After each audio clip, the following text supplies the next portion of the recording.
El color que cayó del cielo. Un relato de Howard Phillips Lovecraft. Narrado por Materia Arcana.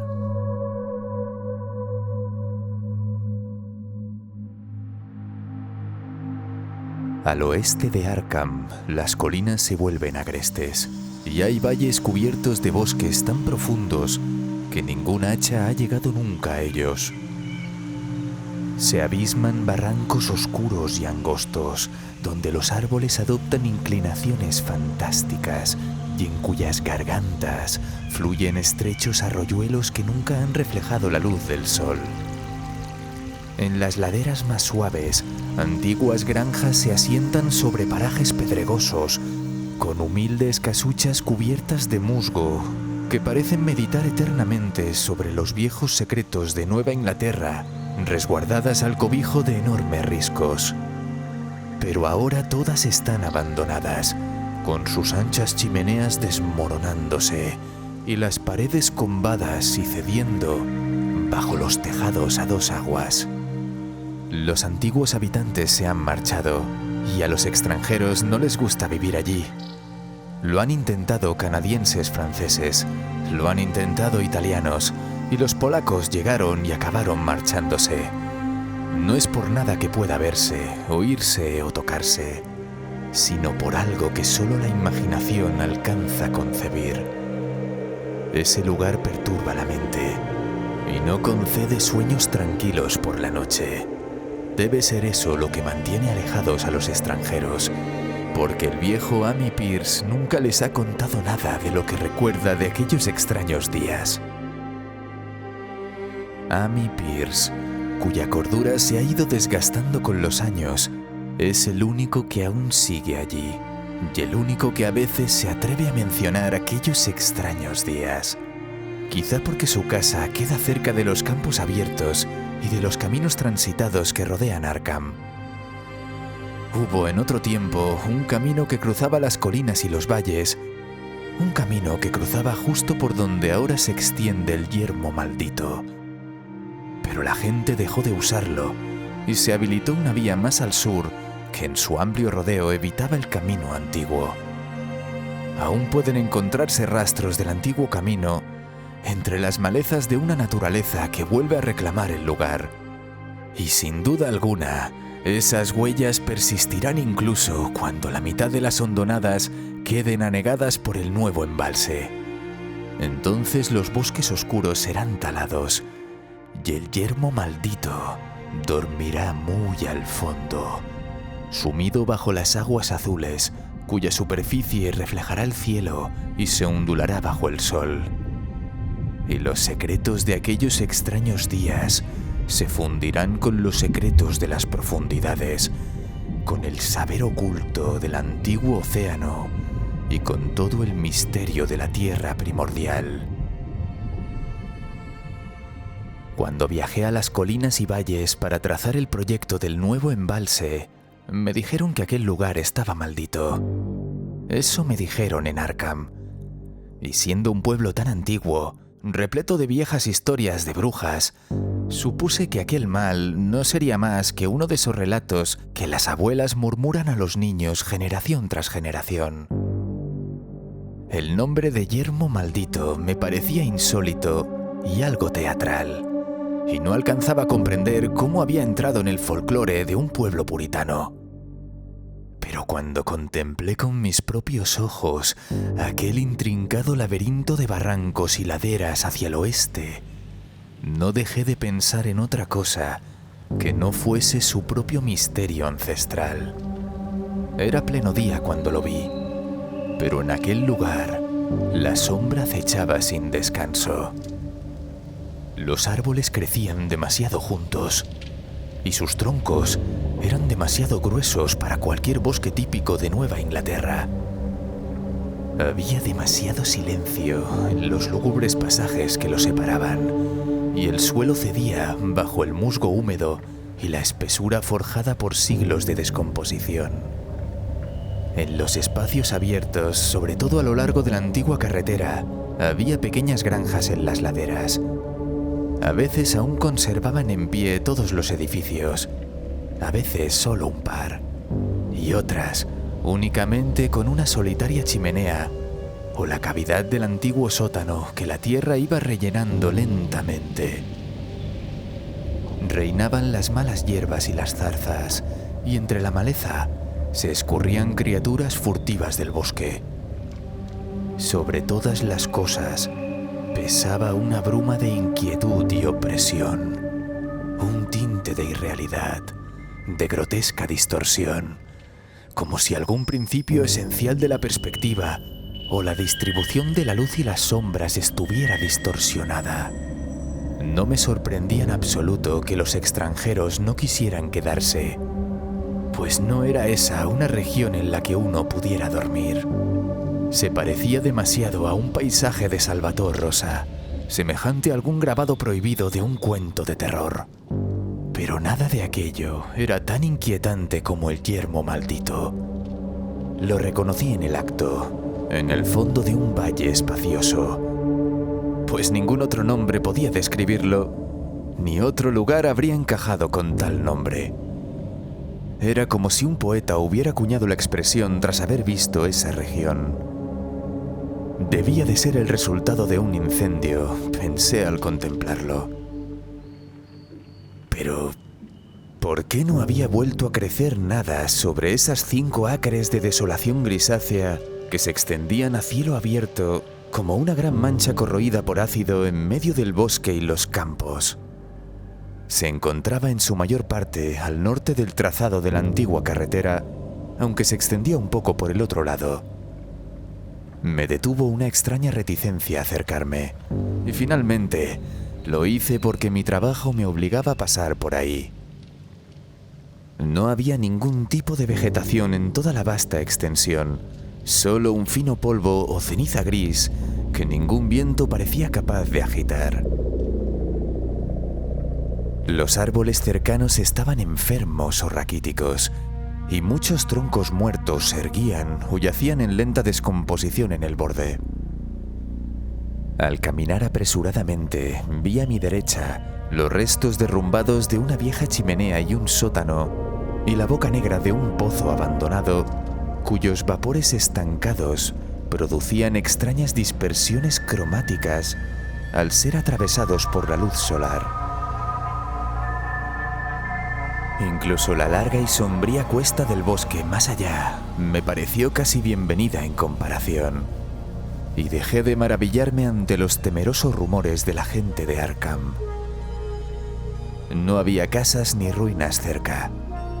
Incluso en los viejos tiempos, aquel lugar debía de haber sido solitario y remoto. Y al caer la noche, temiendo tener que atravesar de nuevo aquel paraje omnioso, regresé al pueblo dando un amplio rodeo por el camino del sur.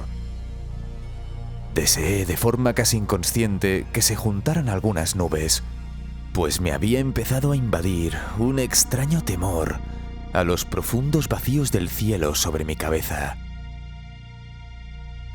Esa noche interrogué a los ancianos de Arkham acerca del yermo maldito y del sentido de esos días extraños que tantos mencionaban con evasivas. Sin embargo, no saqué nada en claro, salvo que todo el misterio era mucho más reciente de lo que yo creía. No se trataba en absoluto de antiguas leyendas, sino de algo ocurrido dentro de la vida de quienes hablaban. Había sucedido en la década de 1880, y una familia había desaparecido o había sido asesinada. Nadie quiso entrar en detalles, y como todos me dijeron que no hiciera caso de las fantasías del viejo Amy Pierce, fui a buscarlo a la mañana siguiente, tras enterarme de que vivía solo en la antigua y desvencijada casucha, donde el bosque empezaba a cerrarse sobre sí mismo.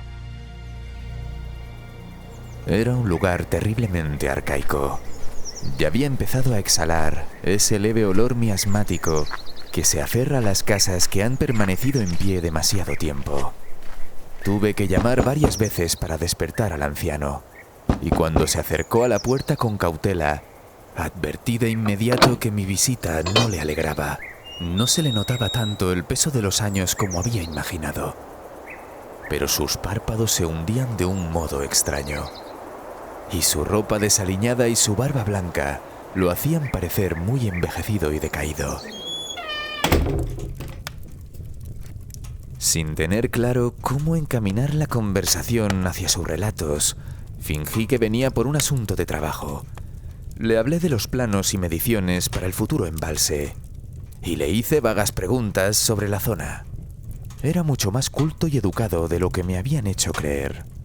Y cuando quise darme cuenta, comprendía tan bien el asunto como cualquier otro con el que hubiera hablado en Arkham.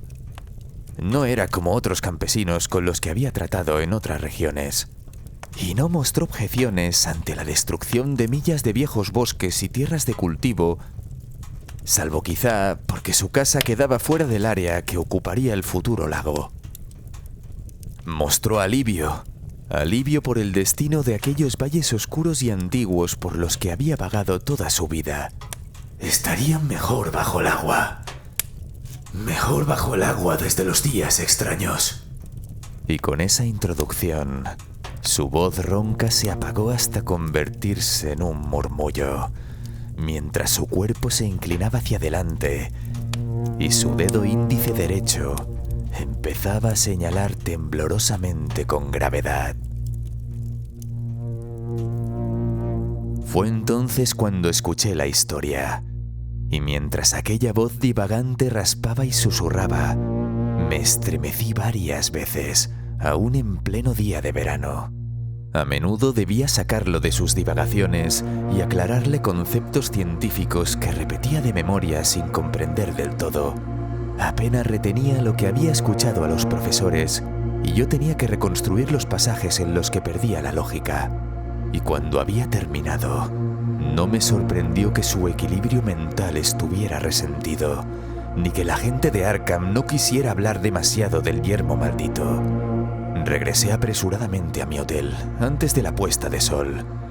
No quería que las estrellas aparecieran sobre mí al aire libre. Y al día siguiente volví a Boston para renunciar a mi puesto de trabajo. No podía volver a internarme en aquel sombrío caos de viejos bosques y laderas, ni afrontar de nuevo ese páramo gris donde el pozo negro bostezaba desde las profundidades junto a los escombros de ladrillo y piedra. No tardarán en construir la presa, y todos aquellos secretos ancestrales quedarán para siempre a salvo bajo las aguas profundas. Pero ni aun así desearía poner un pie en aquella región durante la noche, y mucho menos bajo el fulgor de esas estrellas siniestras. Y nada podría convencerme de beber el nuevo agua de Arkham.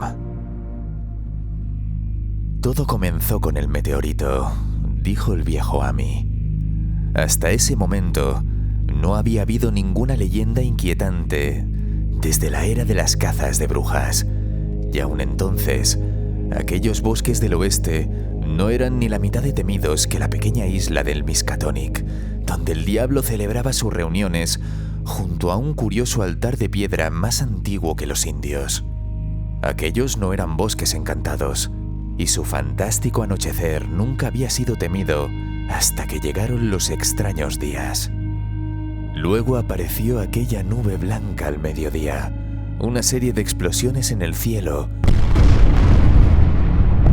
y una columna de humo que ascendía del valle desde el corazón del bosque. Por la noche, todo Arkham oyó hablar de la gran roca que había caído del cielo y se había sepultado en la tierra junto al pozo de la propiedad de Nahum Garner. Aquella era la casa que ocupó el sitio en que hoy solo queda el yermo maldito. La bien cuidada Casa Blanca de Nahum Garner, envuelta por jardines fértiles y abundantes huertos. Nahum había venido al pueblo para contarle a la gente lo del meteorito, y de camino había pasado también por la casa de Amy Pierce. Amy tenía por entonces 40 años, y aquellas cosas quedaron para siempre marcadas en su recuerdo. Él y su esposa habían acompañado a los 3 profesores de la Universidad de Miskatonic, que se apresuraron a acudir a la mañana siguiente a ver al misterioso viajero procedente del espacio estelar desconocido. y no entendían por qué el día anterior Nahum les había dicho que era tan grande. Se había encogido, dijo Nahum mientras señalaba el gran montículo parduzco sobre la tierra abierta y la hierba ennegrecida junto al antiguo pozo en su patio delantero. Pero los científicos respondieron que las piedras no se encogen. Su calor no terminaba de disiparse, y Nahum aseguraba que había emitido un tenue resplandor durante la noche. Los profesores golpearon la piedra con el martillo de geólogo y comprobaron que tenía una consistencia extrañamente blanda. Tan blanda, de hecho, que casi parecía plástico. Y en vez de saltar en esquirlas, el material tuvo que ser arrancado para que pudieran llevárselo a la universidad y examinarlo. Lo transportaron en un viejo cubo que habían tomado prestado de la cocina de Nahum, pues incluso aquel pequeño fragmento retenía el calor de forma anómala. De regreso, se detuvieron en casa de Amy para descansar. Y se sorprendieron cuando la señora Pierce comentó que el fragmento había disminuido de tamaño y que estaba quemando el fondo del cubo. Cierto es que no era muy grande, pero quizá habían tomado menos de lo que pensaban. Al día siguiente, todo eso ocurrió en junio de 1882, los profesores regresaron muy conmocionados por el hallazgo. Al pasar por la casa de Amy, le contaron las extrañas reacciones que había mostrado la muestra y cómo ésta se había desvanecido por completo al introducirla en un vaso de vidrio. El propio vaso también quedó reducido a la nada, y los científicos hablaban de una rara afinidad que mostraba la piedra con el silicio. En aquel laboratorio, bajo un entorno experimental tan controlado, la muestra se había comportado de un modo absolutamente increíble. No reaccionó en absoluto. Tampoco liberó gases ocluidos cuando la calentaron sobre carbón. En la prueba del bórax no mostró ninguna actividad. Y pronto quedó claro que era completamente no volátil a cualquier temperatura alcanzable en el laboratorio, incluida la del soplete oxídrico. Sobre el yunque resultaba altamente maleable, y en la oscuridad su luminosidad era muy intensa. Su incapacidad para perder temperatura acabó despertando una gran conmoción en toda la universidad. Y cuando al someterla al análisis espectroscópico mostró bandas de emisión que no correspondían a ninguna longitud de onda conocida del espectro visible, ningún color registrado por la ciencia, se desató un torbellino de conjeturas sobre posibles elementos nuevos, propiedades ópticas anómalas y otros fenómenos a los que los científicos apelan cuando se enfrentan con algo para lo que no tienen explicación. Aunque seguía extremadamente caliente, lo ensayaron en un crisol con todos los reactivos pertinentes. El agua no produjo reacción alguna, el ácido clorhídrico tampoco. El ácido nítrico e incluso el agua regia produjeron únicamente un leve burbujeo, como si el material fuese completamente inerte frente a cualquier agente ácido. A Amy le costaba recordar todos aquellos conceptos, pero reconocí algunos disolventes cuando yo se los mencionaba en el orden de uso habitual. Había amoníaco y sosa cáustica, alcohol y éter, el nauseabundo disulfuro de carbono y una docena de reactivos más. Pero aunque la masa perdía peso de manera constante con el paso del tiempo y el fragmento parecía disminuir ligeramente de temperatura, no se observó cambio alguno en los disolventes que permitiera inferir una reacción química con aquella sustancia. Era sin duda un metal.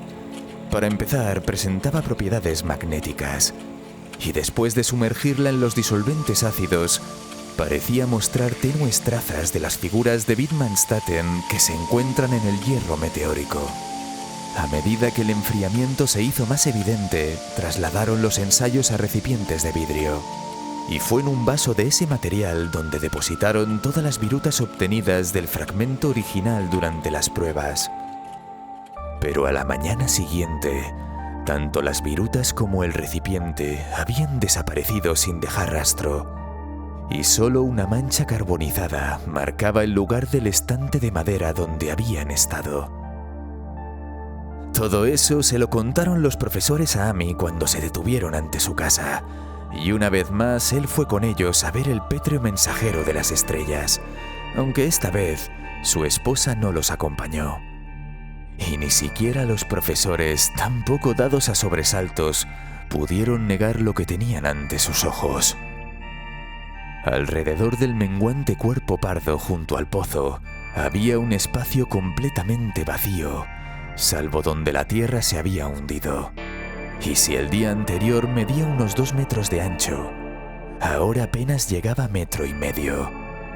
Aún estaba caliente, y los científicos estudiaron su superficie con curiosidad mientras extraían otro fragmento, esta vez más grande, con martillo y cincel. Esta vez hicieron una incisión más profunda en la sustancia, y al hacer palanca para separar el fragmento más pequeño, vieron que el núcleo del cuerpo no era del todo homogéneo. Habían dejado al descubierto lo que parecía ser la superficie lateral de un gran núcleo esférico, coloreado, encajado en el corazón mismo del material. El color, que recordaba algunas de las bandas del extraño espectro del meteorito, era casi imposible de describir, y solo por analogía podían llamarlo color. Su textura era brillante, y al golpearla parecía tan frágil como hueca en su interior. Uno de los profesores le dio un golpe firme con el martillo y estalló con un pequeño chasquido seco. No emitió nada, y toda huella desapareció en cuanto se rompió. Dejó tras de sí un espacio hueco, esférico, de unos 7 centímetros de diámetro, y todos consideraron que probablemente se encontrarían otros conforme el medio que los encapsulaba siguiera deteriorándose. Conjeturar era inútil, así que tras un intento fallido de localizar otros núcleos perforando el fragmento, los investigadores regresaron con la nueva muestra, la cual resultó ser tan desconcertante en el laboratorio como lo había sido la anterior.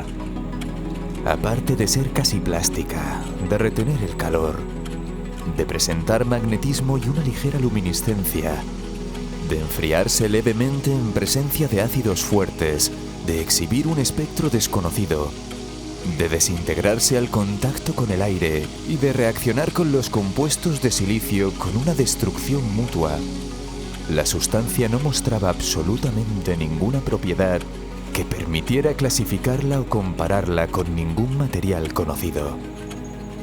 Al concluir las pruebas, los científicos de la universidad tuvieron que admitir que no eran capaces de clasificarla. No pertenecía a nada conocido en la Tierra. Era un fragmento del espacio exterior y, en consecuencia, regido por propiedades y principios físicos que desconocemos. Aquella noche hubo tormenta eléctrica. Y al día siguiente, cuando los profesores regresaron a casa de Nahum, se llevaron una amarga decepción. La piedra, con lo magnética que era, debía de poseer alguna propiedad eléctrica peculiar, pues había atraído el rayo, como dijo Nahum, con una persistencia singular. Durante 1 hora, el granjero vio caer 6 relámpagos sobre el hueco del patio delantero. Y cuando la tormenta terminó, no quedaba nada, salvo una cavidad irregular junto al antiguo pozo, medio oculta por la tierra derrumbada. Excavar no dio resultado alguno, y los científicos verificaron su completa desaparición. El fracaso era total. No quedaba nada por hacer, salvo volver al laboratorio y seguir analizando el fragmento que habían guardado cuidadosamente en plomo. Ese fragmento duró 1 semana, tras la cual no habían obtenido ningún conocimiento significativo. Desapareció sin dejar ningún rastro, y con el tiempo, los profesores ni siquiera estaban seguros de haber visto realmente, con plena lucidez, aquel vestigio críptico de los abismos insondables del exterior, aquel extraño mensajero solitario procedente de otros universos y de otros planos de la materia, energía y existencia. Como era lógico, los periódicos de Arkham dieron mucha importancia al incidente, respaldado por los profesores de la universidad, y enviaron reporteros para hablar con Nahum Garner y su familia. Al menos un periódico de Boston también envió a un periodista, y Nahum se convirtió rápidamente en una especie de celebridad local. Era un hombre delgado y afable, de unos 50 años, que vivía con su esposa y sus 3 hijos en la agradable granja del valle. Él y Amy se veían con frecuencia, al igual que sus esposas, y con el tiempo Amy no había hecho más que alabarlo. Nahum parecía un tanto orgulloso de la atención que había traído a su propiedad y habló a menudo del meteorito las 2 semanas siguientes. Aquel julio y agosto fueron calurosos, y Nahum pasó aquellos días enfrascado en la siega del prado de 10 acres al otro lado del arroyo Chapman. Su traqueteante carro dejaba profundas huellas en los senderos sombríos que bordeaban el valle. El trabajo lo cansó más que en años anteriores y notó por primera vez el peso de los años. Llegó entonces la época de la fruta y la cosecha. Las peras y las manzanas maduraban lentamente y Nahum aseguraba que sus huertos estaban prosperando como nunca. Los frutos se volvieron anormalmente grandes, luciendo además un resplandor inusual. Y en tal abundancia que se encargaron barriles adicionales para poder almacenar la próxima cosecha. Pero con la maduración llegó una amarga decepción. De todo aquel fastuoso despliegue de aparente exquisitez, ni una sola pieza resultó comestible. En el delicado sabor de las peras y las manzanas se había infiltrado un amargor desconocido y un sabor enfermizo, y hasta el más leve bocado provocaba repugnancia que persistía largo rato. Lo mismo ocurrió con los melones y los tomates, y Nahum advirtió que lamentablemente toda su cosecha estaba perdida. Rápidamente declaró que el meteorito había envenenado la tierra, y dio gracias al cielo de que la mayor parte de los otros cultivos estuviera en terreno más elevado junto al camino. El invierno llegó más pronto y fue muy frío. Amy vio a Nahum con menos frecuencia de lo habitual y notó que éste había empezado a preocuparse. El resto de su familia también parecían haberse vuelto taciturnos y su presencia en la iglesia y en las reuniones del vecindario era cada vez menos habitual. No había motivo aparente para aquella apatía o melancolía, aunque todos en la casa reconocían sentirse más débiles y afectados por una inquietud que no sabían nombrar. Nahum fue el que habló con mayor claridad. Aseguraba que ciertas huellas en la nieve le daban mala espina. Eran las huellas invernales habituales de ardillas rojas, conejos blancos y zorros. Pero el granjero sostenía que presentaban rasgos que no se ajustaban a la morfología ni a las pautas de movimiento habituales. Daba a entender que las huellas no parecían realmente de ardillas, conejos y zorros. A mí no le daba importancia a aquellas historias, hasta que una noche, de regreso de Clark's Corners, pasó frente a la casa de Nahum en su trineo. La luna iluminaba el camino y un conejo cruzó la carretera. Pero sus saltos eran más largos de lo que a Amy o su caballo les pareció normal. De hecho, este último estuvo a punto de desbocarse antes de que él lograra contenerlo con un fuerte tirón. A partir de entonces, Amy empezó a tomarse más en serio los relatos de Nahum y se preguntó por qué los perros de los Garner aparecían cada mañana tan abatidos y nerviosos. Con el tiempo se supo que casi habían perdido el instinto de ladrar. En febrero, los muchachos McGregor de Meadow Hill salieron a cazar marmotas y cerca de la propiedad de los Garner cazaron a un ejemplar muy peculiar. Las proporciones de su cuerpo parecían deformadas de un modo extraño, imposible de describir, mientras que su rostro había adquirido una expresión que nadie había visto jamás en una marmota. Los chicos se asustaron tanto que arrojaron la criatura de inmediato. y solo sus grotescas historias llegaron a oídos de las gentes del lugar. Pero que los caballos se espantaran al pasar junto a la casa de Nahum era ya un fenómeno reconocido y comenzaba a dar origen a toda una tradición de historias que corrían de boca en boca. Corría el rumor de que la nieve tardaba menos en fundirse junto a la casa de Nahum que en cualquier otro sitio, y a principios de marzo la gente no hablaba de otra cosa en la tienda general de Potter en Clark's Corners. Stephen Rice pasó por la casa de los Garner aquella mañana y vio cómo brotaban coles fétidas entre el barro junto al bosque al otro lado del camino. Nunca se habían visto ejemplares de tal tamaño y exhibían tonalidades tan raras que resultaban imposibles de expresar con palabras. Sus formas eran monstruosas y el caballo había resoplado ante un olor que a Stephen le pareció completamente sin precedentes. Aquella tarde, varias personas acudieron al lugar para ver aquel florecimiento anormal, y todos coincidieron en que esas plantas nunca deberían brotar en un mundo sano. Todo el mundo habló de los malos frutos del otoño anterior, y pronto circuló el rumor de que la tierra de Nahum estaba contaminada. Por supuesto, la causa tenía que ser el meteorito. Y recordando lo extraña que habían encontrado la piedra los investigadores de la universidad, varios agricultores fueron a hablar con ellos del asunto. Un día, los profesores de la universidad hicieron una visita a Nahum, pero como no eran amantes de los cuentos fantásticos ni del folclore, fueron muy conservadores en sus conclusiones. Efectivamente, eran plantas muy raras, aunque cualquier col fétida es rara de por sí en cuanto a forma, olor y color. Quizá algún elemento mineral del meteorito había penetrado en la Tierra, pero pronto sería arrastrado por la lluvia. Y en cuanto a las huellas y a los caballos asustados, por supuesto, no eran más que habladurías de los campesinos, los rumores inevitables que un fenómeno tan insólito como un meteorito siempre acaba provocando.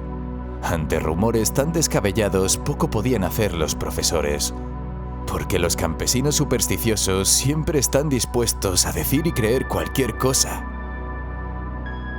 Y así, durante todos los días extraños, los profesores se mantuvieron alejados con desdén. Solo uno de ellos, cuando más de año y medio más tarde, tuvo que analizar 2 frascos de polvo para una investigación policial, recordó que la tonalidad anómala de aquella col fétida guardaba una notable semejanza con una de las bandas espectrales irregulares que el fragmento de meteorito había mostrado en el espectroscopio de la universidad, así como la frágil estructura esférica hallada incrustada en la piedra llegada de los abismos del espacio. Las muestras de aquel análisis produjeron al principio las mismas bandas extrañas, aunque más tarde perdieron esa propiedad. Los árboles brotaron prematuramente alrededor de la propiedad de Nahum, y por la noche se mecían de forma omniosa con el viento. Thaddeus, el segundo hijo de Nahum, un muchacho de 15 años, juraba que también se mecían cuando no había viento, pero ni siquiera quienes propagaban los rumores quisieron aceptar esa idea.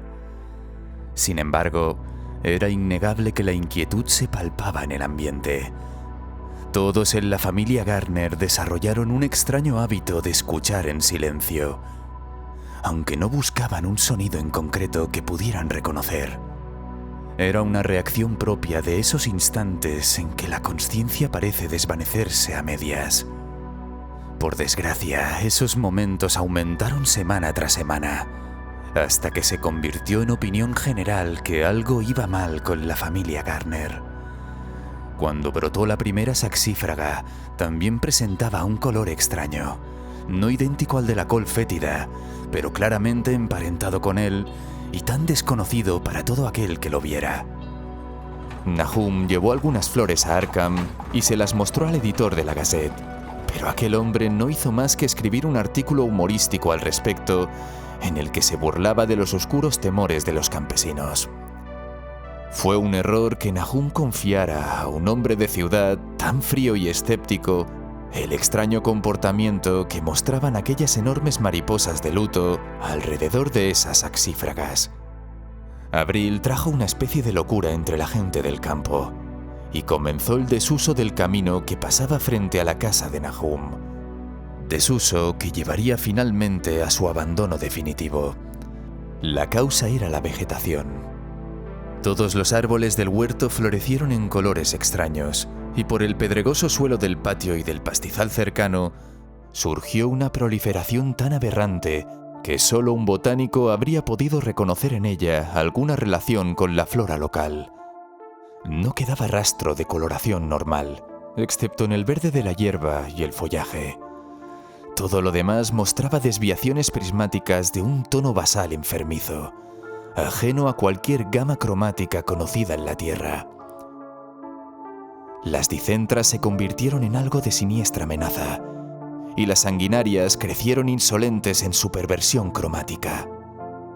Amy y los Garner pensaban que la mayoría de aquellos colores tenía una especie de familiaridad obsesiva y concluyeron que recordaban al frágil núcleo esférico del meteorito.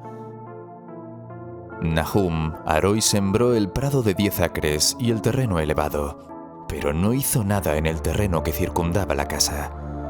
Sabía que no serviría de nada, y tenía la esperanza de que el florecimiento anómalo del verano purgara el suelo de cualquier rastro de veneno.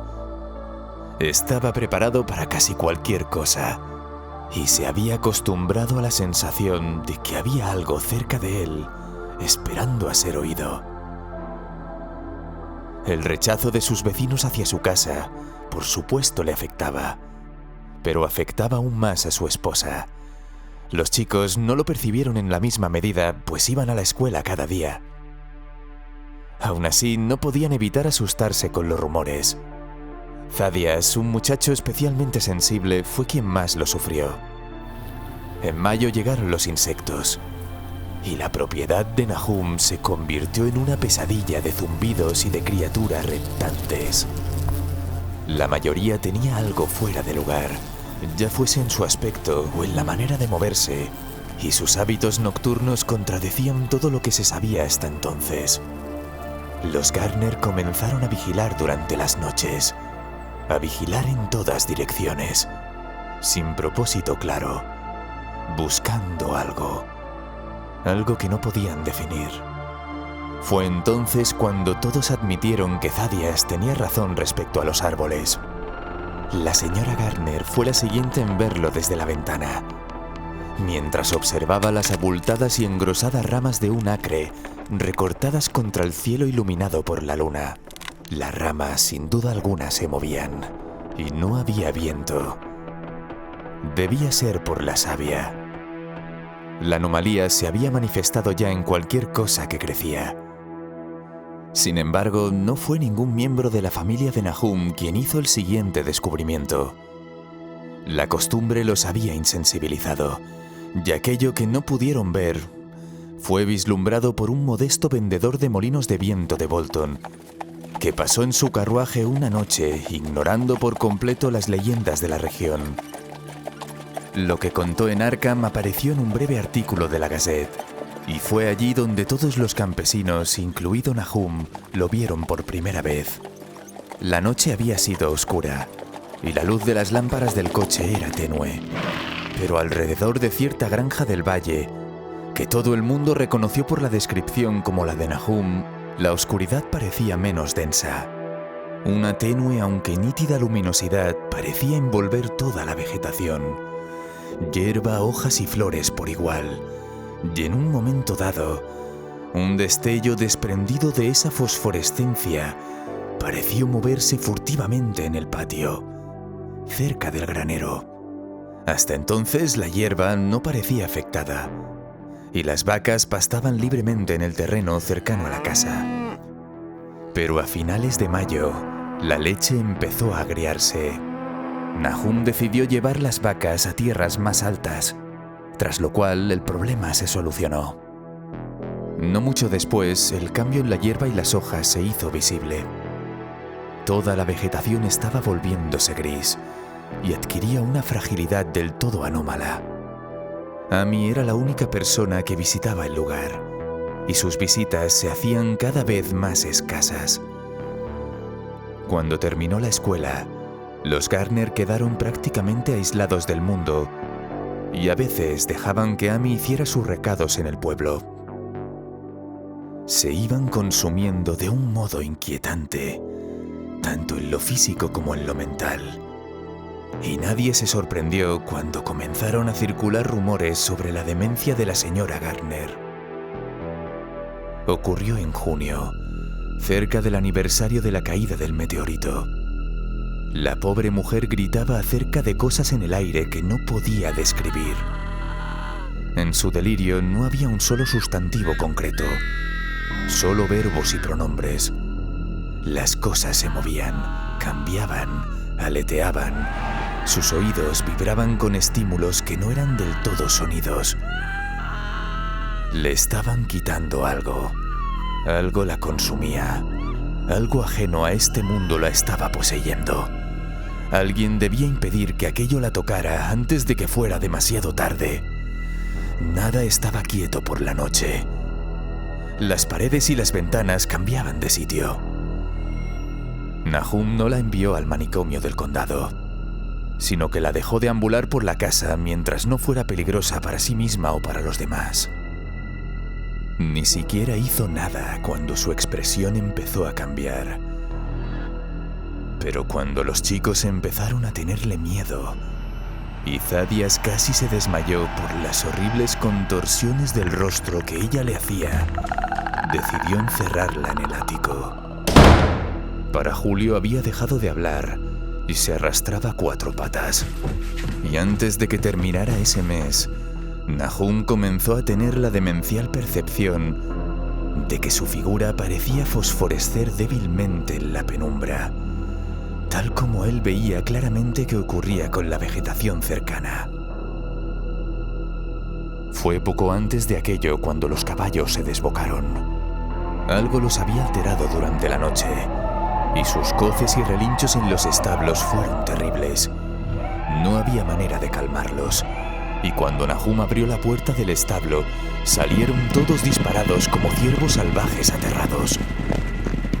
Tardaron una semana en dar con los 4, y para entonces estaban totalmente perdidos e indomables. Algo los había trastornado, y al final hubo que sacrificarlos por su propio bien. Nahum tomó prestado un caballo de Amy para la siega del heno, pero pronto vio que el animal rehusaba acercarse al granero. Se encabritaba, retrocedía y relinchaba, y al final tuvo que dejarlo en el patio, mientras los hombres empujaban el pesado carro hasta aproximarlo lo necesario al pajar para trabajar con comodidad. Mientras tanto, la vegetación seguía volviéndose grisácea y quebradiza. Incluso las flores, cuyos colores ya eran anómalos, estaban tornándose grises, y la fruta salía deslucida, diminuta e insípida. Los ásteres y la vara de oro brotaron grises y deformados, y las rosas cíneas y malvarrosas del jardín delantero tenían un aspecto tan aberrante que Zenas, el mayor de los hijos de Nahum, las arrancó de cuajo. Los insectos anormalmente hinchados murieron por esa época. Incluso las abejas, que habían abandonado sus colmenas y se habían internado en el bosque. Para septiembre toda la vegetación se deshacía rápidamente en polvo, y Nahum temía que los árboles murieran antes de que el veneno abandonara la tierra. Ahora su esposa era presa de crisis de gritos espantosos. Él y los chicos vivían en una tensión permanente. Ya rehuían a la gente, y cuando comenzó la escuela, los chicos no asistieron. Pero fue Amy, en una de sus contadas visitas, quien advirtió antes que nadie que el agua del pozo ya no era potable. Tenía un sabor extraño. No era exactamente fétido ni tampoco salado. Y Amy aconsejó a su amigo que cavara otro pozo en un terreno más elevado hasta que el suelo se purificara. Nahum, sin embargo, hizo caso omiso de la advertencia, pues para entonces se había vuelto casi insensible a todo lo extraño y desagradable. Él y los muchachos siguieron usando el agua contaminada, bebiéndola con la misma indiferencia apática con que comían sus escasas y malas comidas, y realizaban sus ingratas y repetitivas labores en unos días que parecían no llevar a ninguna parte. Había en todos ellos una especie de resignación tosca, como si caminaran con un pie en otro mundo, rodeados de presencias sin nombre que los guiaban hacia un final inevitable que intuían desde hacía bastante tiempo. Thaddeus enloqueció en septiembre, después de una visita al pozo. Había ido con un cubo y vuelto con las manos vacías, fuera de sí, gritando y agitando los brazos. Por momentos reía de forma absurda y murmuraba algo acerca de los colores que se mueven ahí abajo. Dos dementes bajo el mismo techo era algo bastante grave, pero Nahum mostró una entereza extraordinaria. Dejó que el muchacho anduviera suelto durante una semana, hasta que comenzó a tropezar y hacerse daño. Entonces lo encerró en una habitación del ático, frente a la que ocupaba su madre. La manera en que se gritaban el uno al otro desde detrás de sus puertas cerradas era espantosa, especialmente para el pequeño Merwin, que imaginaba que hablaban en algún idioma que no era de este mundo. Merwin empezaba a dejar volar demasiado la imaginación, y su inquietud empeoró tras el encierro del hermano que había sido su mejor amigo. Por esas mismas fechas empezó a morir el ganado. Las aves del corral se volvieron grisáceas y murieron enseguida, y su carne, al abrirla, aparecía seca y nauseabunda. Los cerdos engordaron hasta lo anormal y después, de golpe, empezaron a sufrir mutaciones espantosas e inexplicables. Su carne quedó completamente perdida y Nahum estaba desesperado. Ningún veterinario rural quiso acercarse a la finca, y el veterinario de la ciudad, venido de Arkham, se mostró abiertamente desconcertado.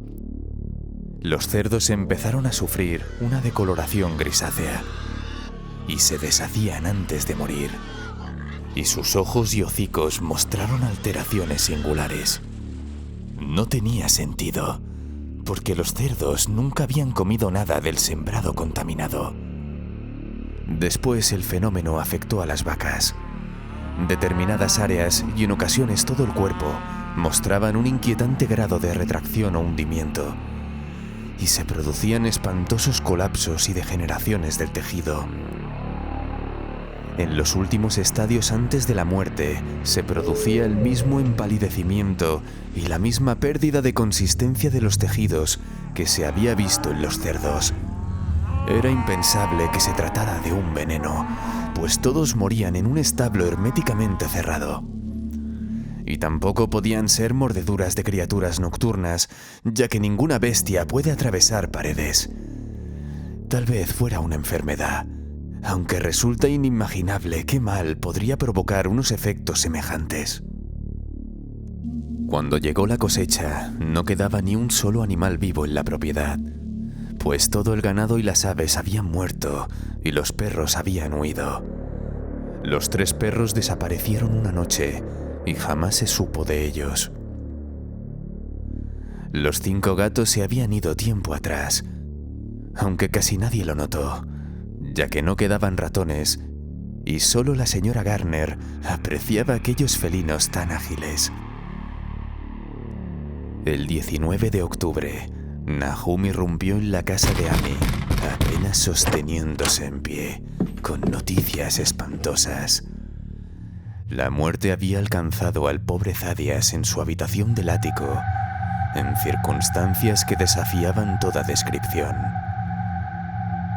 Nahum había cavado una tumba en el cercado familiar detrás de la granja, y había enterrado allí lo que encontró. No podía haber entrado nada desde fuera, porque la pequeña ventana enrejada y la puerta cerrada seguían intactas. Aquello guardaba un parecido espantoso con lo que había ocurrido en el establo. Amy y su esposa consolaron como pudieron al hombre abatido y temblaban mientras lo hacían. Un horror se aferraba a los Garner y a todo lo que tocaban, y su sola presencia llenaba la casa de un aire procedente de dominios que ningún mortal se atrevía a mencionar. Amy volvió con Nahum a su hogar, muy a su pesar, tratando de tranquilizar al pequeño Merwin, que lloraba sin control. Zenas no necesitaba consuelo. Desde hacía un tiempo no hacía más que mirar al vacío y obedecer lo que su padre le decía. Amy creyó que de algún modo su suerte había sido la más piadosa. De vez en cuando, a los gritos de Merwin, respondía débilmente algún sonido desde el ático, y ante la mirada inquisitiva de Amy, Nahum explicó que su esposa estaba volviéndose muy débil. Al anochecer, Amy logró marcharse, porque ni siquiera la amistad bastaba para mantenerlo en aquel lugar. En el momento en que la vegetación empezaba a fosforescer, y los árboles quizá sí o quizá no, se estremecían sin viento que los moviera. En realidad, fue una suerte para Amy no ser demasiado imaginativo. Aún así, su mente ya se había resentido un poco. Y si hubiera logrado relacionar y meditar sobre todos los indicios que lo rodeaban, sin duda habría terminado perdiendo la cordura. En el crepúsculo apresuró el paso hacia su casa, con los alaridos de la mujer enloquecida y del niño aterrorizado resonándole horriblemente en los oídos. 3 días más tarde, Nahum apareció en la cocina de Amy al amanecer. Y al no encontrar a su anfitrión, se puso a balbucear de nuevo su relato angustioso, mientras la señora Pierce lo escuchaba, con un miedo que la dejaba sin aliento. Esta vez se trataba del pequeño Merwin. Había desaparecido. Había salido tarde, en medio de la noche, con un farol y un cubo para sacar agua, y no había regresado. Hacía días que el niño se venía abajo, y apenas sabía lo que hacía. Gritaba por cualquier cosa. Hubo un alarido frenético procedente del patio, y antes de que el padre pudiera llegar a la puerta, el niño había desaparecido. Pero cuando llegó el amanecer, tras haber rastreado bosques y campos sin descanso, dio con ciertos hallazgos muy extraños cerca del pozo. Había una masa aplastada de hierro, al parecer parcialmente derretida.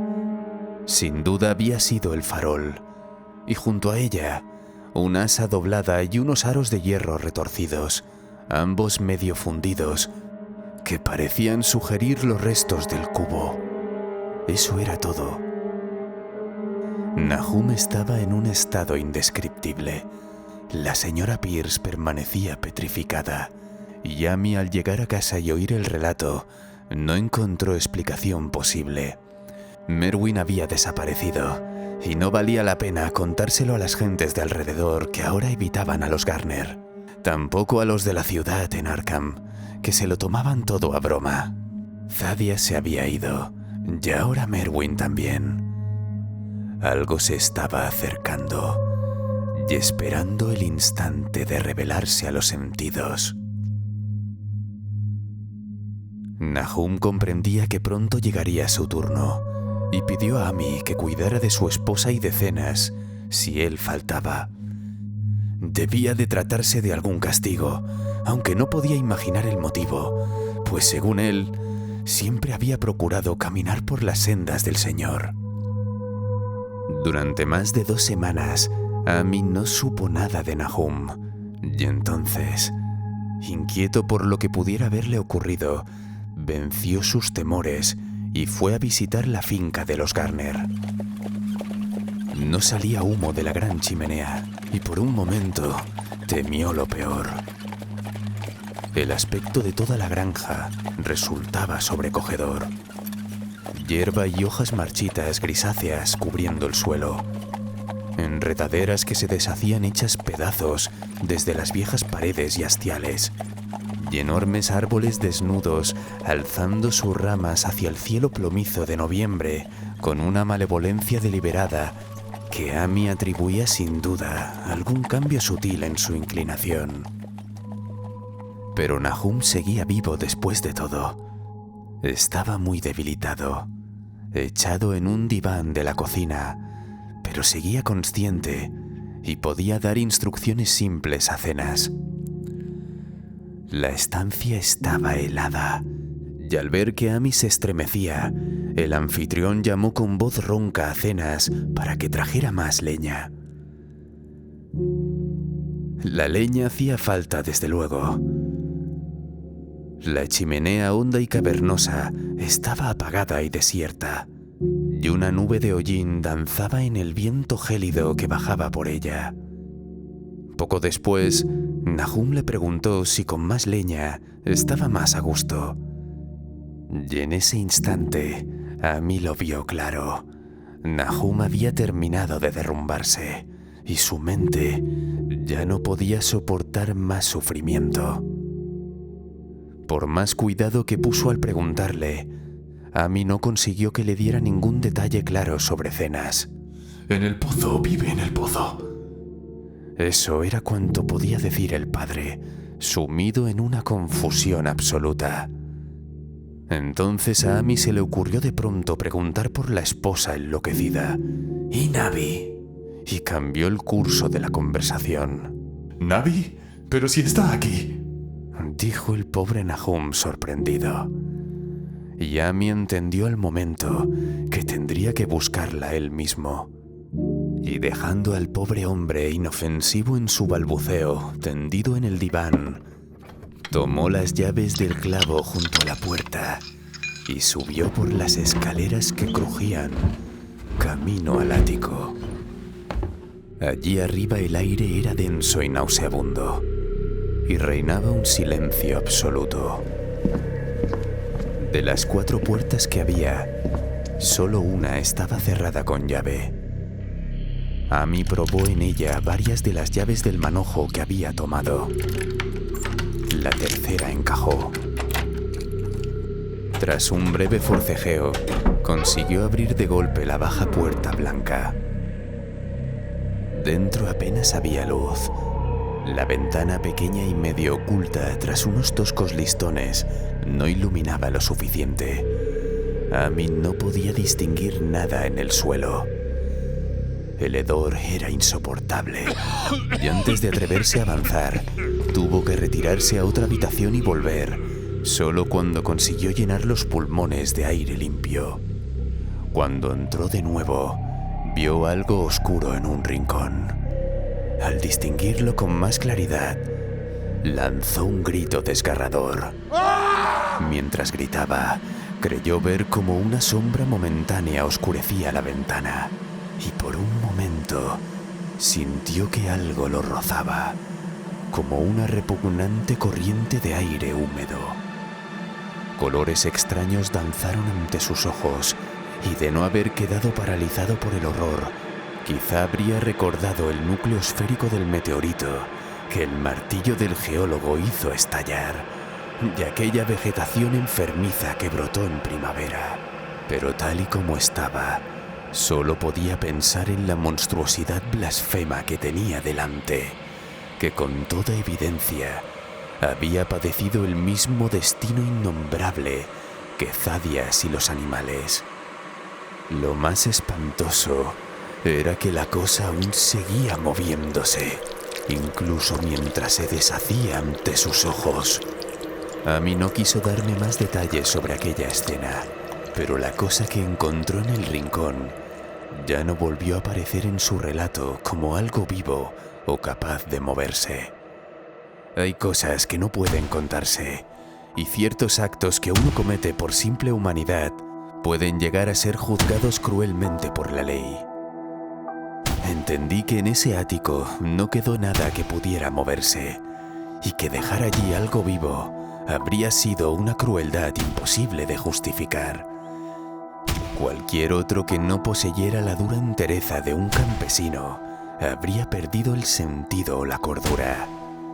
Pero Amy cruzó aquel umbral lúcido y encerró tras él el horror innombrable. Ahora quedaba Nahum. Había que alimentarlo, atenderlo y llevarlo a algún sitio donde pudieran hacerse cargo de él. Cuando comenzó a bajar por la oscura escalera, Amy oyó un golpe sordo bajo sus pies.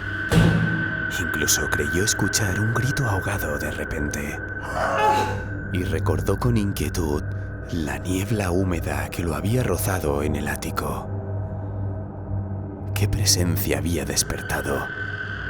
Paralizado por un temor indefinible, se quedó inmóvil, atento a otros ruidos procedentes del piso inferior. Era una especie de arrastre pesado, acompañado de un sonido repugnante y viscoso, como si alguna criatura infernal estuviera succionando o deslizándose de un modo obscenamente húmedo.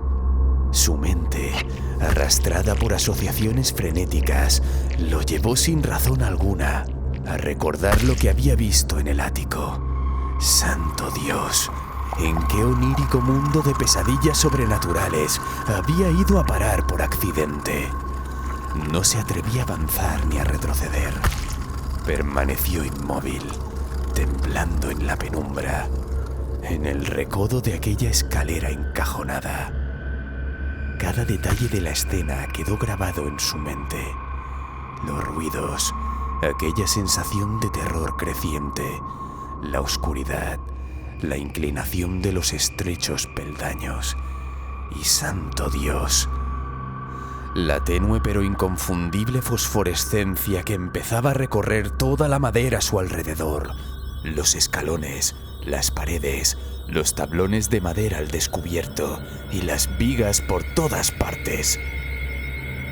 Entonces, desde el exterior se oyó un relincho frenético del caballo de Amy, seguido al instante por un estrépito que anunciaba su huida desbocada. Justo después, caballo y carro se habían alejado hasta que dejaron de oírse, quedando Amy solo, aterrado, en la escalera oscura, tratando de adivinar qué los había hecho huir. Pero no fue lo único. Afuera también se había oído otro sonido. Un sonido de chapoteo, de agua. Tenía que ser el pozo. Había dejado a Jero sin atar junto al pozo y pensó que alguna rueda del carro habría chocado contra el borde desprendiendo una piedra. La pálida fosforescencia seguía brillando por toda aquella antigua carpintería. Dios, qué vieja era la casa, la mayor parte construida antes de 1670 y el tejado a dos aguas no posterior a 1730. Entonces un leve rasguño en el suelo del piso inferior se oyó con total claridad.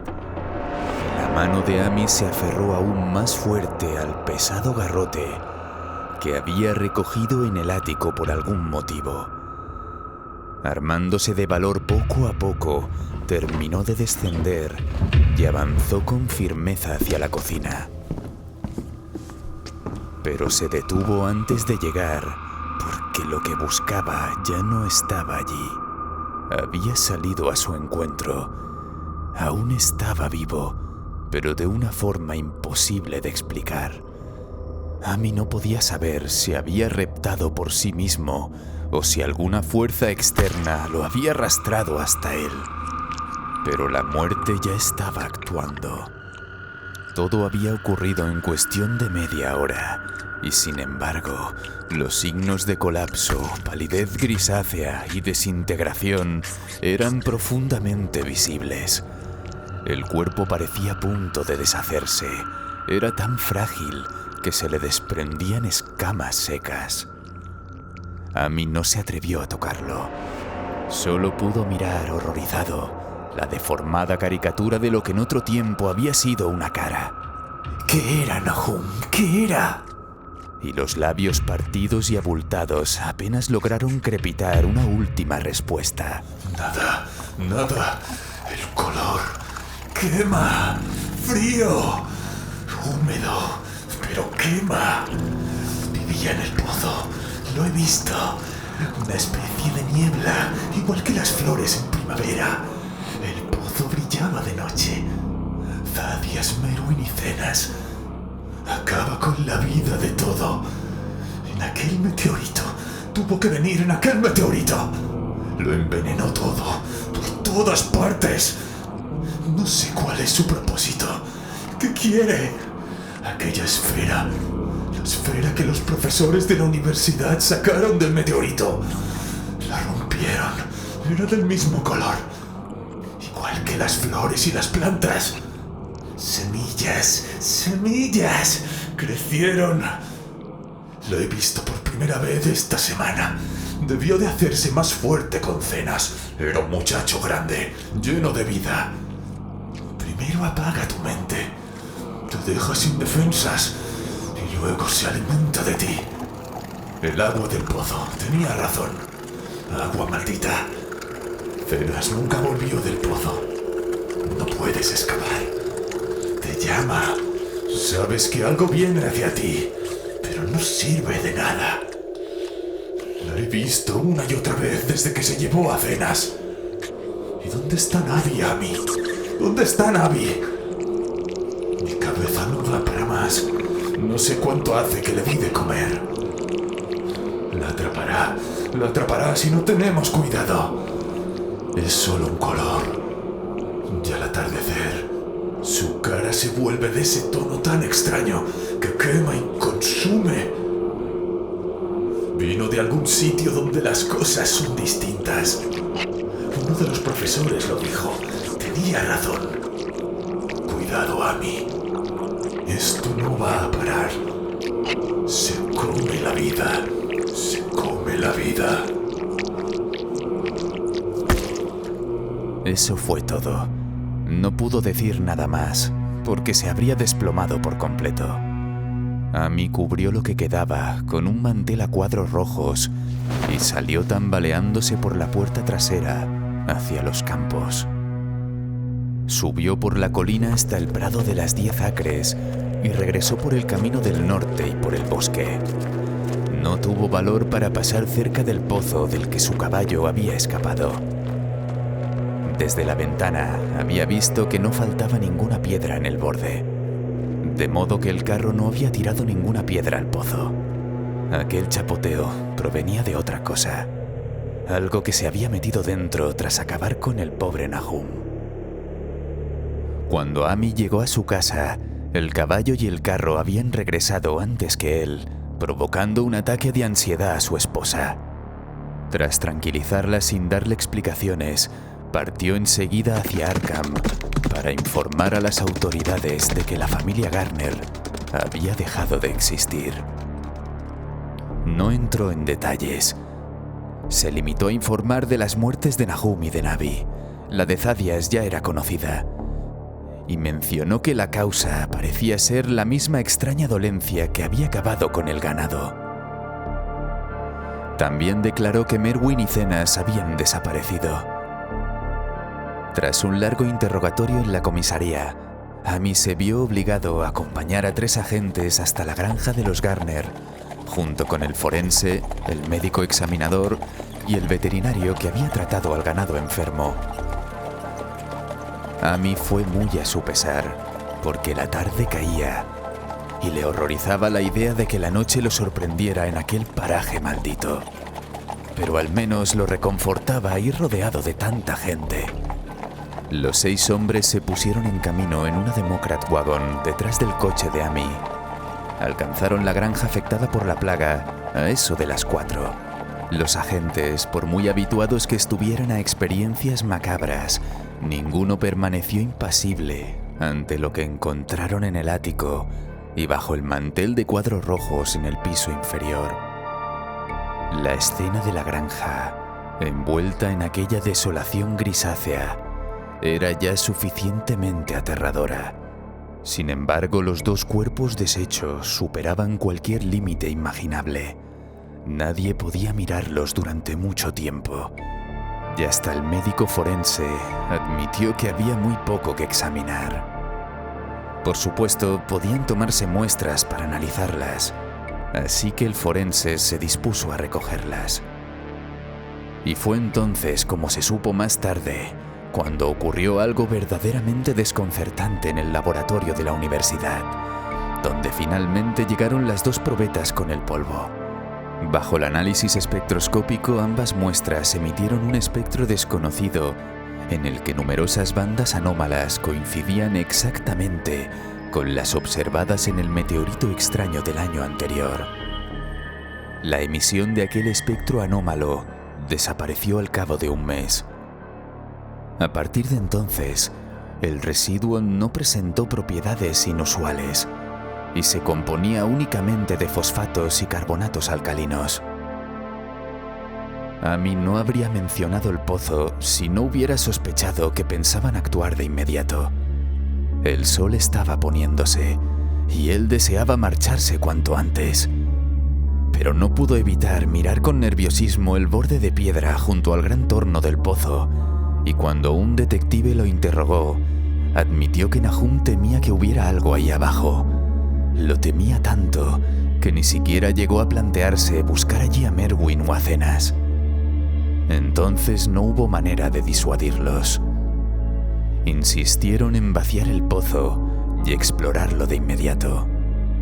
Amy tuvo que quedarse, temblando, mientras izaban cubo tras cubo aquella agua maloliente y la vertían sobre el suelo ya encharcado del exterior.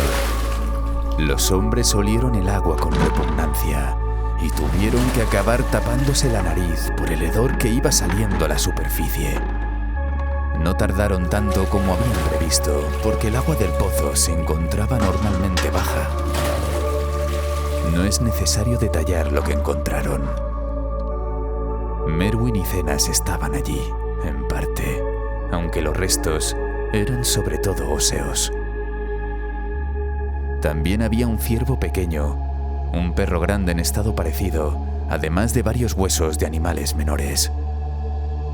El lodo y el limo del fondo mostraban una porosidad y un burbujeo inexplicables, y cuando uno de los hombres descendió con una larga pértiga, comprobó que el extremo de madera se hundía hasta cualquier profundidad, sin dar con nada consistente.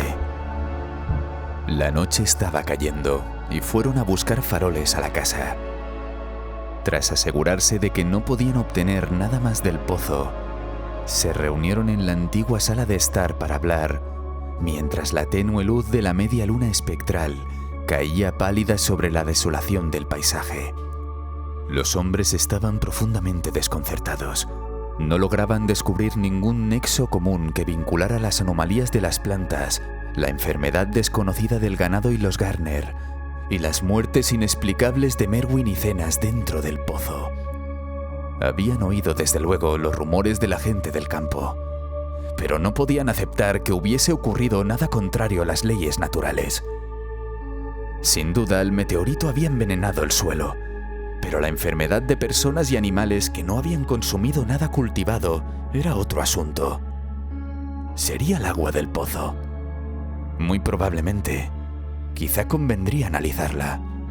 Pero ¿qué clase de locura podía haber empujado a los muchachos a arrojarse al pozo?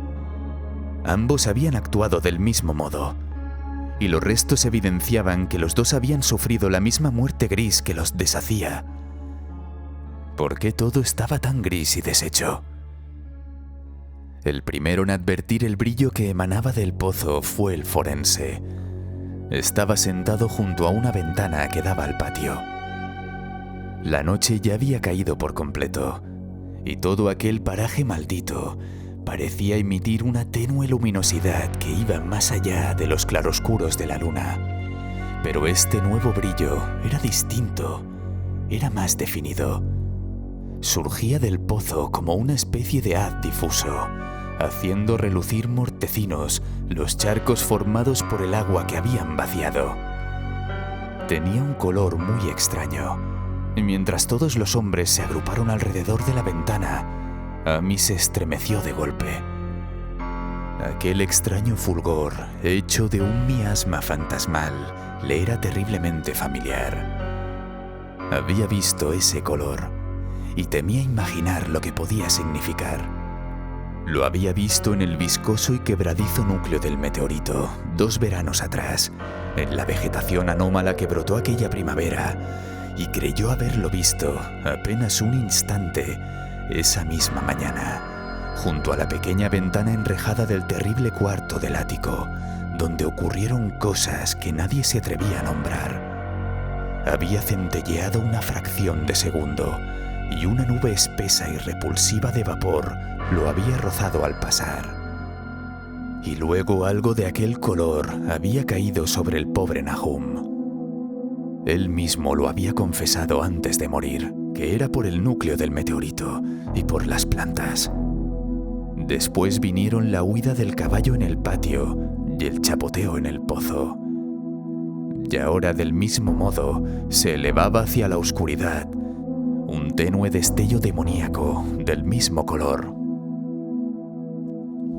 Resulta admirable que incluso en un momento tan tenso, la mente de Amy se detuviera a ponderar un detalle de naturaleza puramente científica.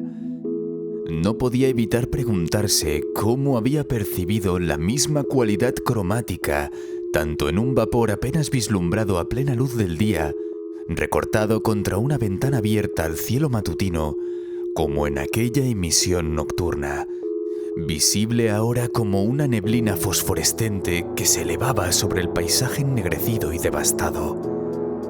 No era algo natural, y desafiaba las leyes mismas de la naturaleza, y recordó las últimas palabras de su amigo agonizando.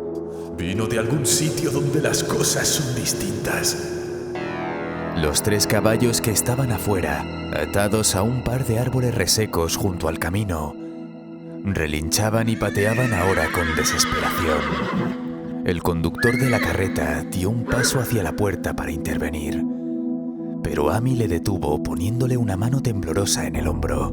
No salgas ahí. Hay algo que escapa a nuestra comprensión. Nahum decía que en ese pozo habita algo.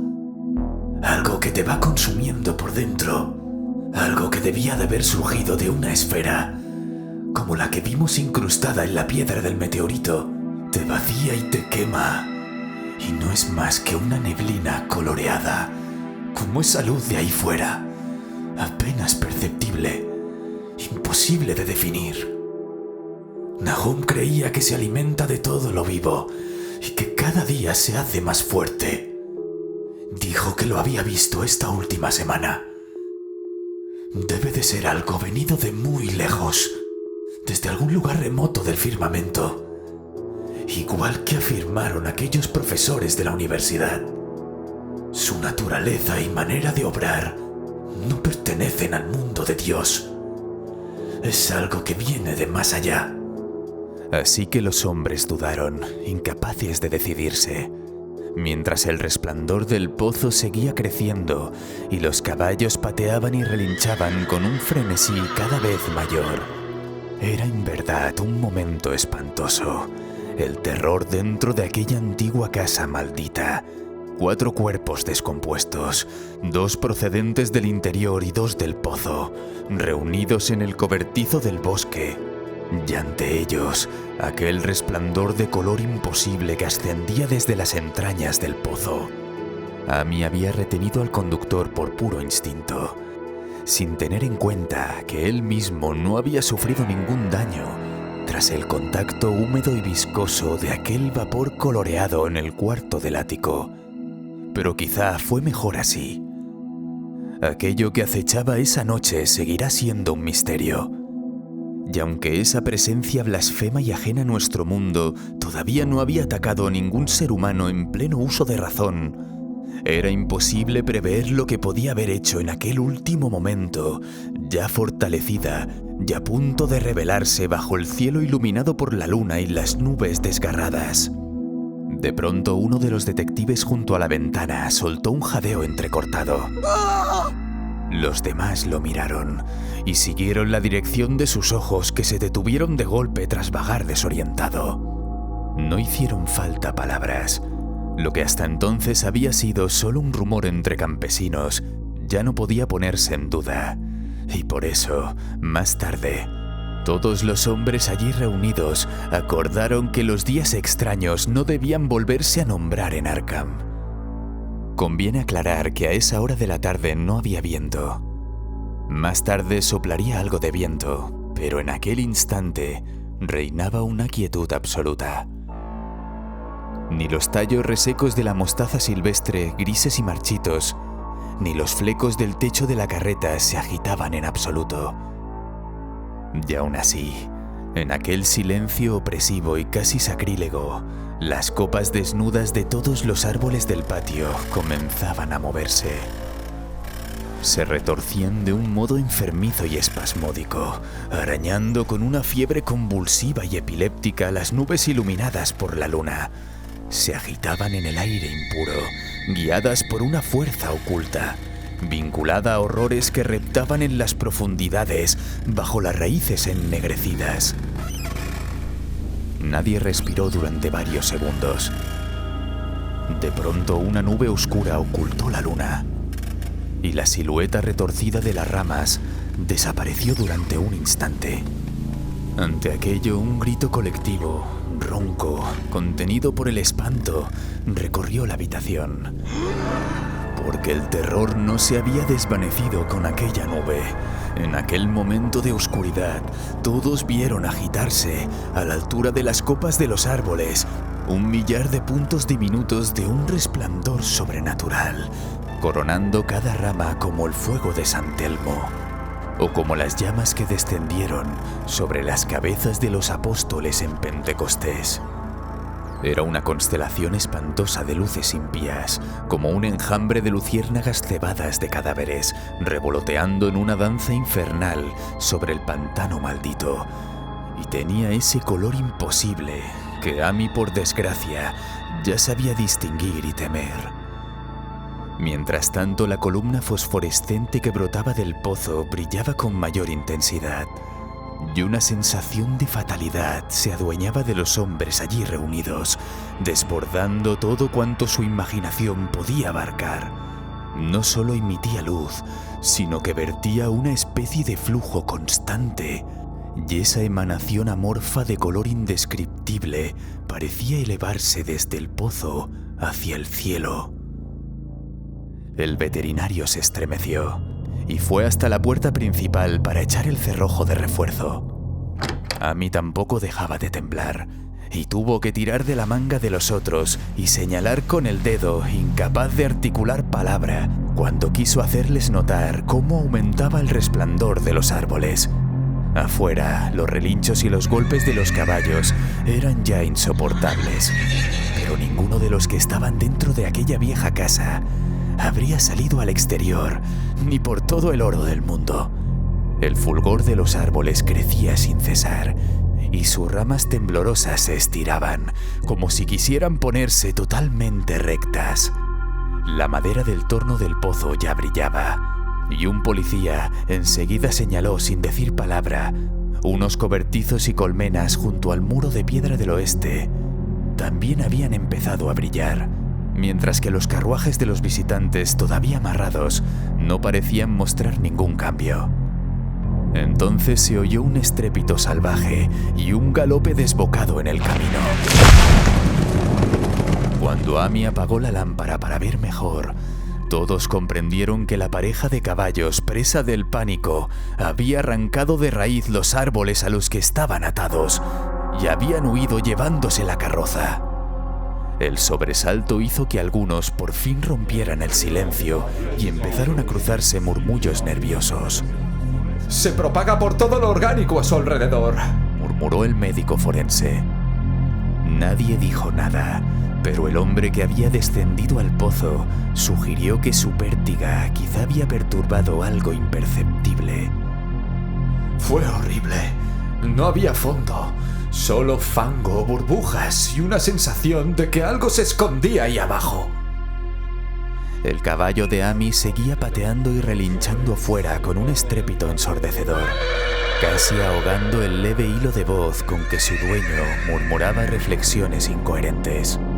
«Vino con ese meteorito, vino con el meteorito, creció ahí abajo, contaminó a todo lo vivo, se alimentó de ellos, de su mente, de su cuerpo. Thaddeus y Merwin, Zenas y Navi, Nahum fue el último. Todos bebieron el agua, con ellos se hizo más fuerte. Vino de otro mundo, donde todo es distinto. Ahora está regresando a su origen». Y en ese instante, cuando la columna de color desconocido estalló de pronto en un brillo más intenso y comenzó a insinuar formas fantásticas que cada testigo describiría luego de manera distinta.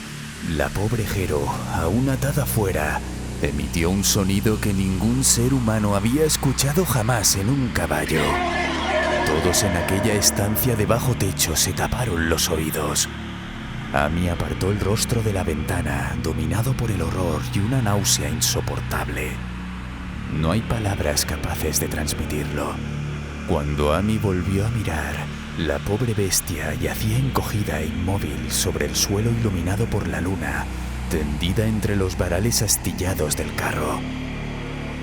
Aquello fue lo último que se supo de Jero hasta que la enterraron al día siguiente. Pero no era momento para lamentarse, porque en ese mismo instante, un detective, en silencio, señaló algo terrible que estaba sucediendo ahí mismo, dentro de la habitación. Sin la luz de la lámpara, resultaba evidente que una tenue fosforescencia había empezado a impregnar toda la habitación. Bañaba con una luz apagada las tablas anchas del suelo y el trozo de alfombra deshilachada, y hacía brillar los marcos de las pequeñas ventanas enrejadas. Trepaba por las columnas de madera de las esquinas, centelleaba alrededor del estante y la repisa, e impregnaba las puertas y los muebles. Cada minuto la luz se intensificaba, y al final resultaba evidente que ningún ser vivo debía permanecer en esa casa. Amy los guió hacia la puerta trasera y les mostró el sendero que cruzaba los campos hasta el pastizal de las 10 acres. Caminaron tropezando como si estuvieran soñando y no se atrevieron a mirar atrás hasta que estuvieron muy lejos, en lo alto del terreno. Se alegraron de que hubiera un sendero, porque no habrían podido escapar por la parte frontal junto al pozo. Ya había sido bastante terrible pasar junto al granero y los cobertizos resplandecientes, y junto a aquellos árboles del huerto que brillaban, mostrando siluetas retorcidas, casi demoníacas. Pero por suerte, las peores convulsiones ocurrían en lo alto de las copas. La luna se escondió tras unas nubes muy oscuras mientras cruzaban el pequeño puente de madera sobre Chapman's Brook, y desde allí hasta los prados abiertos avanzaron a tientas, casi a ciegas.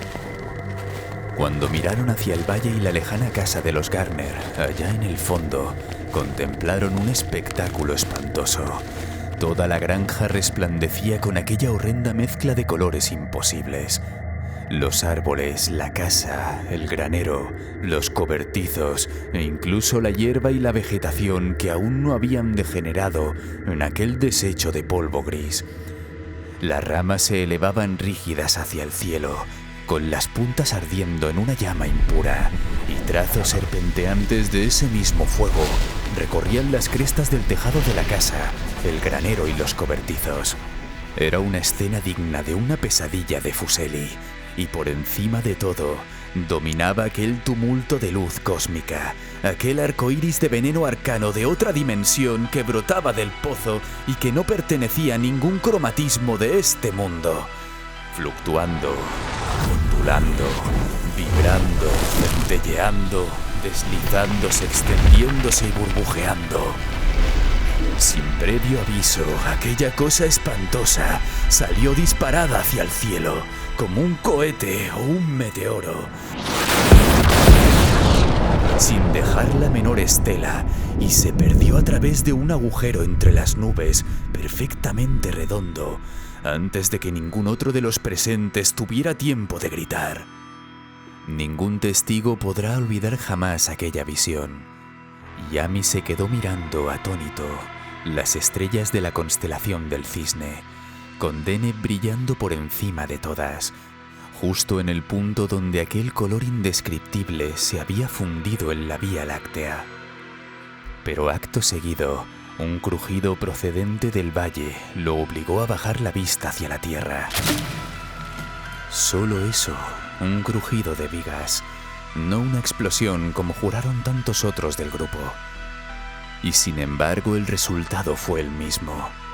pues en un único instante vertiginoso, casi caleidoscópico, brotó de aquella granja maldita una explosión deslumbrante de chispas y materia antinatural, cegando por un momento a quienes alcanzaron a verla y lanzando hacia el cenit una lluvia torrencial de fragmentos de formas y colores tan imposibles que el propio universo parecía rechazarlos. Siguieron con la mirada aquella masa monstruosa que había huido a través de los vapores que volvieron a cerrarse de inmediato y que segundos después también se desvanecieron.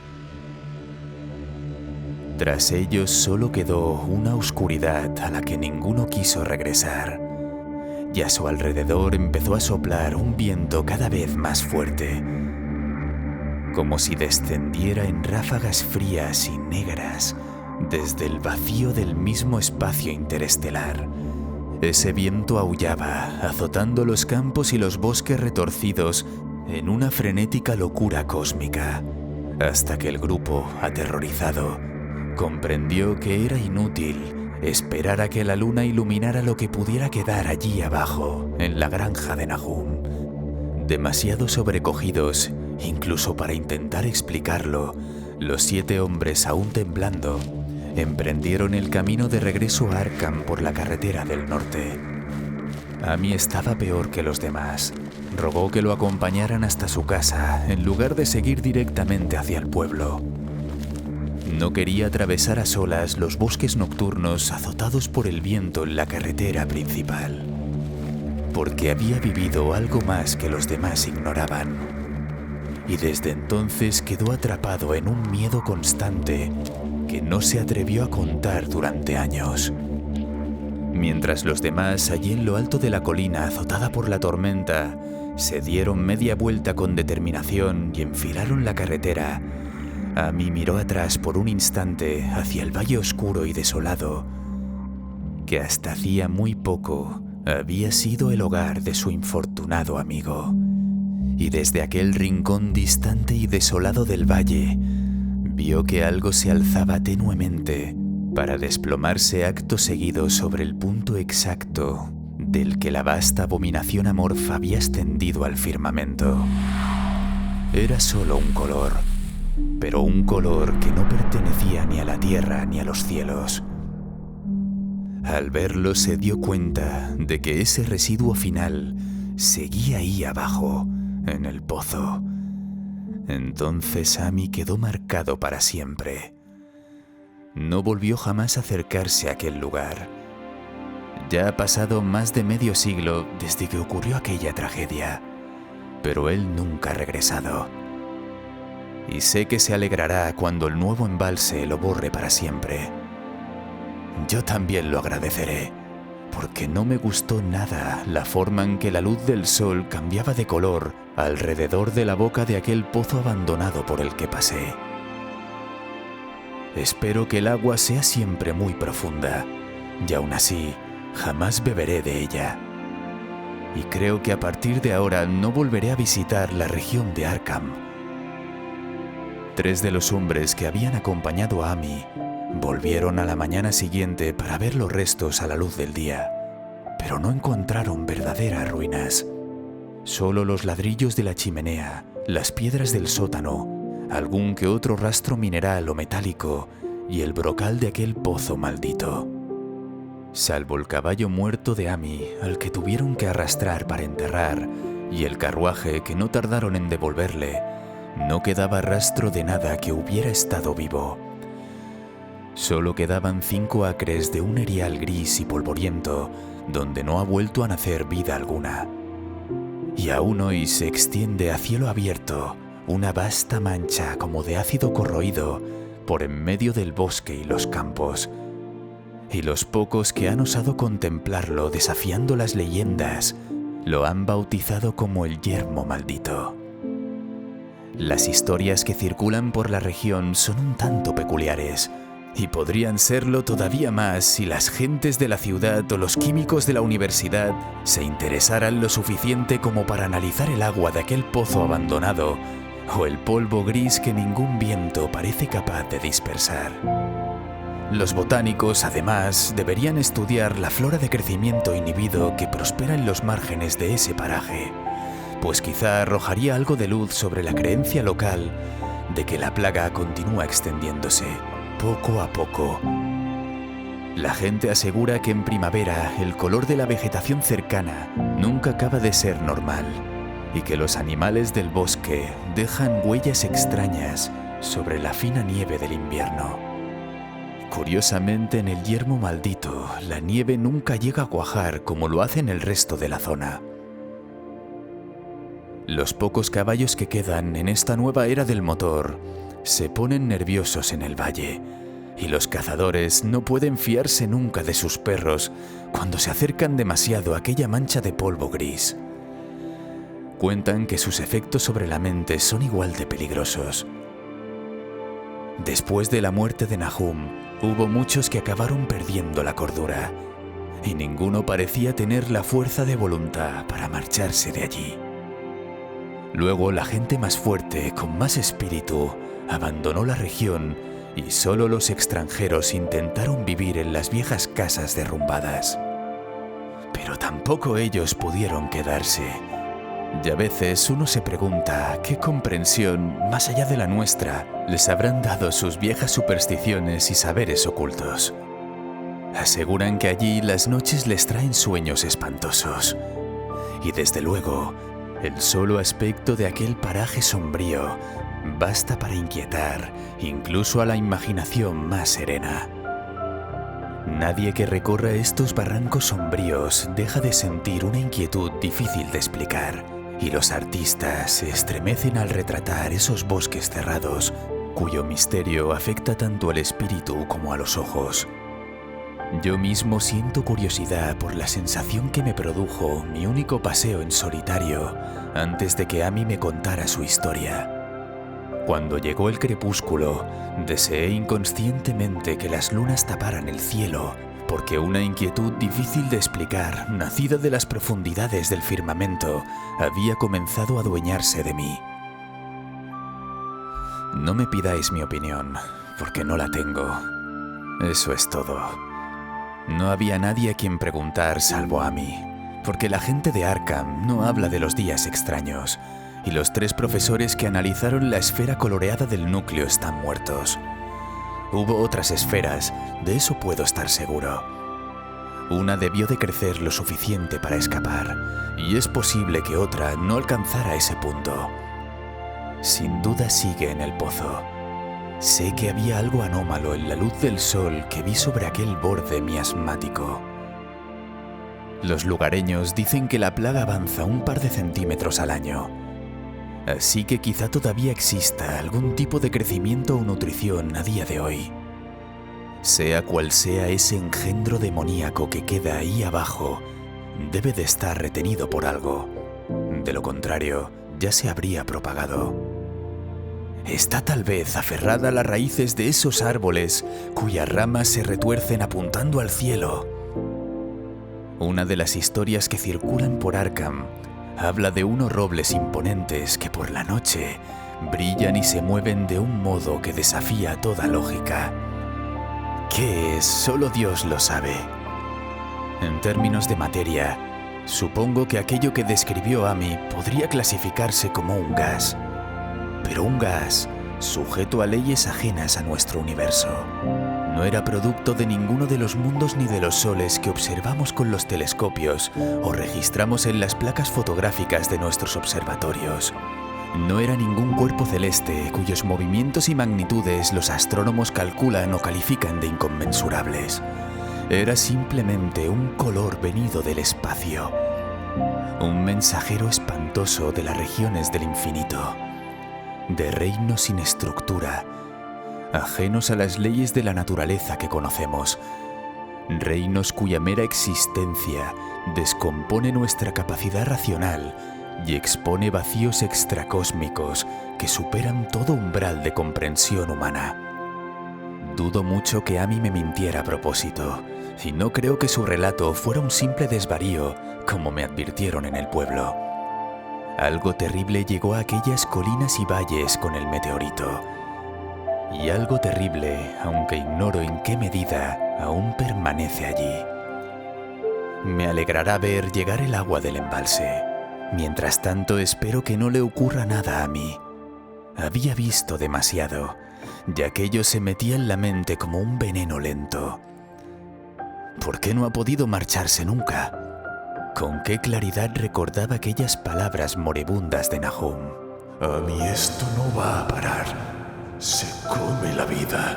Se come la vida. A mí es un buen tipo. Cuando la cuadrilla del embalse empiece a trabajar, debo escribir al ingeniero jefe para que lo vigile de cerca. No podría soportar verlo convertido en la gris, retorcida y quebradiza monstruosidad que cada vez con mayor insistencia perturba mis sueños.